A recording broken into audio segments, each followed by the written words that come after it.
मेरे चैनल पर बिहार के तमाम शिक्षक भाई बहनों का स्वागत है।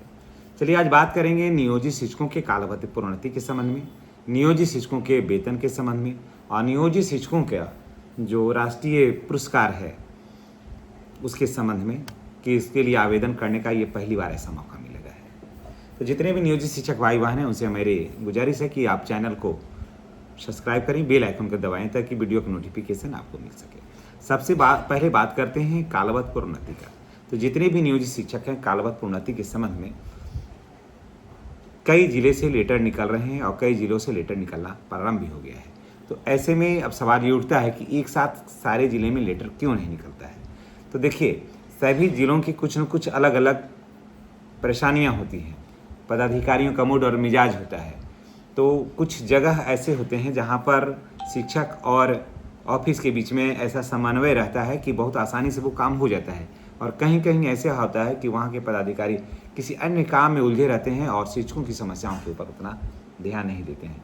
अब बात करते हैं कालावधि प्रोन्नति का। तो लगभग पूरे बिहार में कालावधि प्रोन्नति के लिए आदेश जारी हो गया है और बड़े पैमाने पर शिक्षकों को कालावधि प्रोन्नति का लाभ मिलने भी लगा है। बहुत सारे ऐसे भी जिले हैं जहाँ पर कालावधि प्रोन्नति का लाभ अप्रैल, मई, जून यानी 3 महीने का मिल भी चुका है।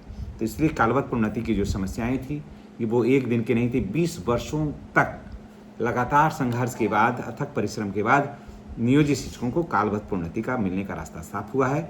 और कालावधि प्रोन्नति जो है वो 2000 जो पूर्व के प्रशिक्षित शिक्षक हैं, जैसे हम लोग जैसे पूर्व के प्रशिक्षित नियोजित शिक्षक हैं, तो हम लोगों को 2018 से ही कालावधि प्रोन्नति का लाभ मिल रहा है या मिलेगा। मिल रहा नहीं, ऐसे कहिए कि मिलेगा।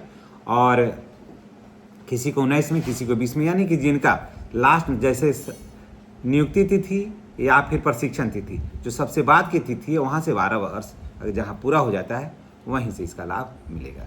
अब जब कालावधि प्रोन्नति का लाभ मिल गया है तो वह यहाँ से बहुत ही आसान हो जाता है आपको स्नातक ग्रेड में प्रोन्नति का। स्नातक कालावधि प्रोन्नति के बाद स्नातक ग्रेड में प्रोन्नति का सिर्फ एक स्टेप का अंतर होता है। तो आपको स्नातक ग्रेड में प्रोन्नति भी मिलने की जो संभावना है वो 1 से 2 महीना के अंदर आपको मिलने की संभावना है वो शुरू हो जाएगा। और बता दे रहे हैं कि कहीं ना कहीं किसी न किसी जिला से स्नातक ग्रेड में प्रोन्नति का जो है वो काम शुरू होगा। उसमें मैं आपको आज ही बता दे रहा हूँ कि उसमें गया जिला जो होगा वो सबसे टॉप पे होगा। समझ गए? तो चलिए, ये हो गई बात कालावधि प्रोन्नति और स्नातक ग्रेड में प्रोन्नति का। तो आप भी अपने जिस जिला से भी आप बिलोंग करते हैं कमेंट करिएगा और बताइएगा कि वहाँ का कालावधि प्रोन्नति का क्या स्थिति है। कालावधि प्रोन्नति के बाद वेतन लगभग 55,000 कुछ रुपया, 55 से 56,000 रुपया के आसपास। दरअसल उसी मोबाइल से वीडियो भी बन रहा है, तो इसलिए हम कंफर्म नहीं बता पा रहे हैं, लेकिन 55 से 55,000 रुपया के आसपास रखिए कि आया है वेतन। पहले आता था 51,000 कुछ, अब आता है 55,000 कुछ रुपया। ठीक है, 51,000 से 52,000 के बीच में आता था, अब जो है वो 55,500 रुपये के आसपास वेतन अभी आ रहा है। अप्रैल, मई, जून में और ज़्यादा ही भी बढ़ा है, तो अप्रैल, मई, जून है ना, तो इतना बढ़ कर के अब आ रहा है। तो और उसके बाद फिर इसका एरियर भी जो है, इसकी बार जानकारी मैं आपके साथ दे रहा हूँ। तो एरियर भी है जो लगभग आपको अगर एट ए टाइम अगर हमें मिलेगा, क्योंकि हमारा तो कालावधि प्रोन्नति का जारी हो गया है, तो मान के चलिए कि 2,20,000 या 25,000, 2,20,000 से 2,35,000 रुपये तक का आसपास, यही 15,000 के आगे पीछे का रहेगा। तो इतना एरियर मिलेगा। अगर आपके यहाँ जितना लेट होगा तो उतना ज़्यादा फिर आपको फिर लाभ होगा, यानी कि 4,000 5,000 रुपया प्रति महीना के हिसाब से फिर बढ़ के जाएगा उसमें। तो ये स्थिति आपका वहाँ पर रहेगा। तो आपने देख लिया कि कालावधि प्रोन्नति का क्या स्थिति है, स्नातक ग्रेड में प्रोन्नति का क्या है। अब बात करते हैं कि बहुत सारे शिक्षक जो थे वो हतोत्साही थे पेमेंट को लेकर के। शायद हमने नियोजित शिक्षक का जो ऑप्शन चुना, यानी नियोजित शिक्षक बने रहने का ही विकल्प मैंने तलाशा या बने रहना ही मैंने मुनासिब समझा। शायद सरकार उसी की सज़ा दे रही है, इसीलिए सरकार समय से वेतन का भुगतान नहीं कर रही है। लेकिन दोस्तों, मैंने पहले भी कहा था और आज भी मैं कह रहा हूँ कि सरकार की ऐसी कोई भी मंशा नहीं है। सरकार की ऐसी कोई भी मंशा नहीं है कि नियोजित शिक्षक हैं तो इनको प्रताड़ित किया जाए और अन्य जो शिक्षक हैं उनको सम्मानित किया जाए। अगर भावना होती, ऐसी सरकार की दुर्भावना होती, तो आज तक आपको राष्ट्रीय पुरस्कार से सम्मानित करने का नाम नहीं था आपका। आखिर देखिए 2026 से उसमें नियोजित शिक्षकों के लिए भी ऑप्शन है। अगर आप चाहें तो 10 तारीख तक आप राष्ट्रीय पुरस्कार पाने के लिए उसमें आप अपना नाम दर्ज करवा सकते हैं। तो कैसे आप कह सकते हैं एक तरफा कि सरकार हम पर ध्यान नहीं दे रही है, नियोजित शिक्षकों को उपेक्षित समझ रही है। पहले जब लोग सक्षमता परीक्षा का फॉर्म पहले लोग भर रहे थे तो वहाँ कुछ कुछ लोग ये भले ही कमेंट कर रहे थे, जैसा कि वीडियो के माध्यम से हमें पता चलता है कि उनके यहाँ लोग ये कह रहे थे कि आप नियोजित शिक्षक हैं, चुनाव के बाद सरकार आपको हटा देगी, तो बहुत तरह की बातें हैं, या पेमेंट समय से नहीं देगी। और संजोग ऐसा हुआ कि 4 महीना पेमेंट बाधित हो गया, तो शिक्षकों ने लगा कि बात तो बिल्कुल सही है। हालांकि 3-4 महीना शिक्षकों को पहली बार बहुत दिनों के बाद शिक्षकों को काफ़ी ज़्यादा कष्ट का सामना करना पड़ा है। इसमें तो कोई मैंने किंतु और परंतु नहीं है कहने में आप, क्योंकि देखिए सब कुछ एक सिस्टम बन गया था। अगर 6 महीना पर ही पेमेंट आए तो भी कोई दिक्कत नहीं है, लेकिन 6 महीना पर पेमेंट आना चाहिए। लेकिन कंटिन्यू देकर के आप बंद कर देते हैं तो फिर EMI सारा कुछ जो है ना वो धराशायी हो जाता है। अगर लगेगा कि 6 महीना पर पेमेंट आता है तो क्यों EMI का यूज करेंगे, हम क्यों लोन लेंगे, हमारा पेमेंट ही जब क्लियर नहीं है तो उसी जमा पैसा से काम होगा। तो यहाँ पर इस तरह की समस्याएं क्रिएट हो गई थी। लेकिन अब देखिए कि आपका अप्रैल मई जून सभी पैसा क्लियर हो गया है। बहुत सारे हमारे शिक्षक साथी ये कमेंट करते हैं कि आप सिर्फ अपने ज़िला की बात करते हैं। दोस्तों हम आपकी ज़िला का भी बात करते हैं। जैसे देखिए कटिहार से एक मैसेज किए थे, कटिहार से और मधुबनी से, कि हम लोगों के यहाँ नहीं हुआ है, भुगतान हुआ है, कालावत प्रोन्नति का लेटर नहीं निकला है। नवादा से भी कर रहे थे, हमारे बगल का क्षेत्र। तो मैं ये कहूँगा कि आखिर नहीं हुआ है तो ज़रा सा ऑफिस में संपर्क करिए, बताइए कि सर वहाँ जब गया में हो सकता है तो यहाँ क्यों नहीं हो सकता है। ये चीज़ तो आपको वहाँ थोड़ा सा देखना होगा। और मैं ये नहीं कह रहा हूँ कि आप सिर्फ ऑफिस दौड़ते रहिए, लेकिन जब समय निकलता है, आप जब जिला की तरफ जाते हैं तो ऑफिस से जाकर के संपर्क अवश्य बनाइए और जानिए कि वहाँ की क्या व्यवस्थाएं हैं और क्यों विलम्ब का कारण क्या है।